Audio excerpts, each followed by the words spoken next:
Hello everyone, আমি সৌমিতা। নতুন একটা ভিডিওতে তোমাদের অনেক অনেক স্বাগত জানাই। তো সকাল সকাল ঘুম থেকে উঠে পড়েছি, আর ঘুম থেকে উঠে ফ্রেশ ট্রেশ হয়ে নিয়েছি। মামা ঘুম থেকে উঠে গেছে, ওকে খাওয়া দাওয়া করিয়ে দিয়েছি। আর এই যে মামামের চুলগুলো একটু বড় হয়ে গেছে, ওই জন্য একটা ঝুঁটি বেঁধে দিচ্ছি। তো যদিও চুলগুলো কাটতে হবে, যেহেতু একটু বড় হয়ে গেছে, আর একটু ভালোভাবে কিন্তু কেটে নেবো। ইচ্ছে ছিল ওকে ন্যাড়া করার, কিন্তু যেহেতু শীতকাল পড়ছে, কারণ হচ্ছে এখন আর ন্যাড়া করছি না। তো এই যে মামাকে রেডি করে দিয়েছি, মামাম একটু খেলাধুলো করছে। আর আমি কিন্তু চলে এসেছি ব্রেকফাস্ট বানাতে। যেহেতু রবিবার, সে কারণ হচ্ছে লুচি আর সাদা আলুর তরকারি বানাবো। তো বাইরে দেখেছো কি সুন্দর রোদ উঠেছে, বাইরের ওয়েদারটা একদম ঝলমলে।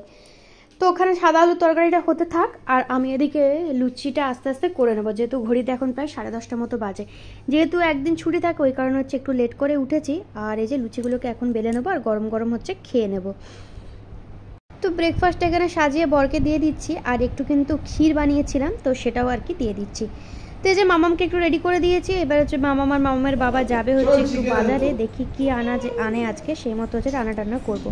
তো এই যে মামাম এখানে চলে এসছে বাইরে থেকে ঘুরে, আর এই যে আজকে চিকেন নিয়ে এসছে। তো চিকেনটা দেখি কি করা যায়। চিকেনের সাথে আজকে একটু ঠিক করেছি বাসন্তী পোলাও বানাবো, অনেকদিন বানানো হয়নি। তো চিকেনটাকে আজকে ভেবেছি একটু চিকেন চাপ বানাবো, যদিও আমি কোনোদিন বানাইনি। তো ওই আর কি ইউটিউবের রেসিপি দেখে কিন্তু ট্রাই করছি। তো মায়ের আগে একদিন বানিয়েছিল পুজোতে, এত সুন্দর বানিয়েছিল যে টেস্টটা আমার মুখে লেগে আছে, এতটাই ভালো বানিয়েছিল। তো আমি একটু ট্রাই করছি, যদিও খুব একটা কঠিন নয়। সমস্ত কিছু রেডি থাকলে কিন্তু খুব চটজলদি হয়ে যায়। তো মাংসটাকে এখানে ভালোভাবে ধুয়ে নিয়েছি, আর চাপের জন্য যেরকম পিস লাগে সেরকম পিস অ্যাকচুয়ালি আনেনি। তো যেরকম এনেছিল সেই মতোই কিন্তু আমি বানিয়েছিলাম, একটু অন্যরকম খেতে হবে সেই কারণে। তো এই যে আদা রসুনের পেস্ট, তারপরে টক দই, সমস্ত কিছু দিয়ে মাংসটাকে হচ্ছে 1-1.5 ঘন্টা ম্যারিনেট করে রেখে দেবো। আর একটা ভাজা মশলা বানিয়েছিলাম, সেটাও দিয়ে দিয়েছি। সমস্তটা দিয়ে ভালোভাবে কিন্তু ম্যারিনেট করে অনেকটাক্ষণ রেখে দেবো। তো মাংসটার দিকে ম্যারিনেট করা থাক, আর এইদিকে হচ্ছে বেরেস্তা বানাবো। তার জন্য হচ্ছে বেরেস্তাটাকে ভেজে নিয়েছি, আর তার সাথে কিছু কাজু অ্যাড করেছি। তো ফুল রেসিপিটা আমি তোমাদের সাথে অবশ্যই শেয়ার করবো। সত্যি বলতে প্রথমবার বানিয়েছি, কিন্তু খেতে কিন্তু দারুণ টেস্টি হয়েছিল। তো চিকেনটা ওদিকে আস্তে আস্তে হতে থাক, আর এদিকে আমি বাসন্তী পোলাও বানাবো। সেই কারণে হচ্ছে পোলাওয়ের চালগুলোকে ভালোভাবে একটু হলুদ আর ঘি দিয়ে মাখিয়ে কিছুক্ষণ রেখে দেবো, পুজো করতে হবে। তো পোলাও আমার একদম রেডি হয়ে গেছে, স্নান টান করে পুজো টুজো করে নিয়েছি। এরকম খাবার থাকলে আর কি অপেক্ষা করতে ভালো লাগে।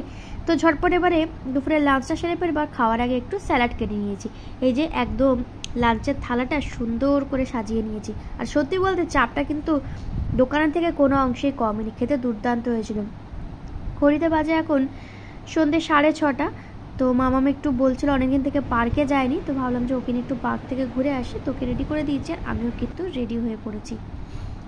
আর এখন নভেম্বর মাস চলছে, এখনও কিন্তু ঠান্ডা সেভাবে পড়েইনি বলতে গেলে। একটু একটু বাইরে সন্ধ্যের দিকে একটু একটু ঠান্ডা লাগে, কিন্তু সেই রকম ঠান্ডা একদমই কিন্তু পড়েনি। তো আমাদের এখান থেকে সামনে একটা পার্ক রয়েছে, মামামকে সেখানেই নিয়ে যাব।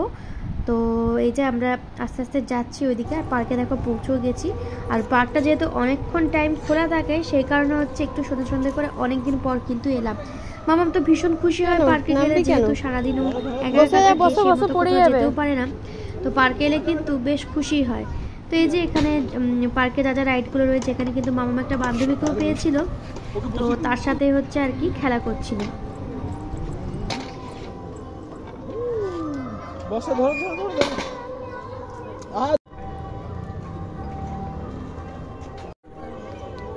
কিসে চেপেছো?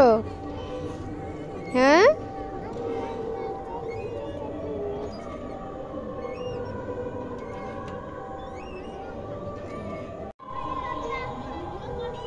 হাসো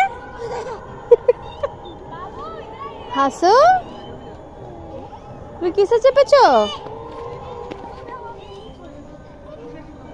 তো ওখানে কিছুক্ষণ সময় কাটলাম, তারপরে হচ্ছে এবারে বাড়ি চলে যাব। আর যেহেতু দুপুরে অনেক রান্না করেছি, সমস্ত কিছুই রয়ে গেছে, আর রাতে রান্না করার প্রয়োজন হবে না। আর যাওয়ার পথে মামামের জন্য একটু খেলনা দেখছিলাম। তো এই যেখানে আমি একটু দাঁড়িয়েছি, ওর জন্য একটা কিচেন সেট যেরকম বাচ্চাদের হয়, সেটা আর কি পছন্দ হয়েছে, তো সেটা আর কি কিনে দিয়েছি। তারপরে হচ্ছে আমরা দাঁড়িয়ে পড়েছি ফুচকা খাবো বলে। ফুচকার দোকানে প্রচণ্ড ভিড় ছিল, তো অনেকক্ষণ অপেক্ষা করেছি, প্রায় 15 থেকে 20 মিনিট পর অপেক্ষা করার পর ফাইনালি কিন্তু ফুচকা আমরা খেতে পেয়েছি। তো ফুচকা টুচকা খেয়েছি, তারপরে ইচ্ছে হলো একটু পাপড়ি চাট খাই। পাপড়ি চাট একদমই খাওয়া হয় না, তো সে কারণে হচ্ছে পাপড়ি চাট খাবো বলে কিন্তু আমরা অর্ডার দিয়ে দিয়েছি। তো এই যে আমাদের পাপড়ি চাট দিয়েও দিয়েছে, আর সত্যি বলতে খেতে কিন্তু বেশ টেস্টি হয়েছিল। তো বাড়ি গিয়ে ফ্রেশ ট্রেশ হয়ে নিয়েছি, আর আজকের ব্লগটাও এইটুকুই রাখছি। ব্লগটা কেমন লাগলো অবশ্যই জানিও, লাইক কমেন্ট শেয়ার করে সঙ্গে থেকো। দেখা হচ্ছে কালকে নতুন একটা ভিডিওতে। সবাই ভালো থেকো, সুস্থ থেকো, টাটা।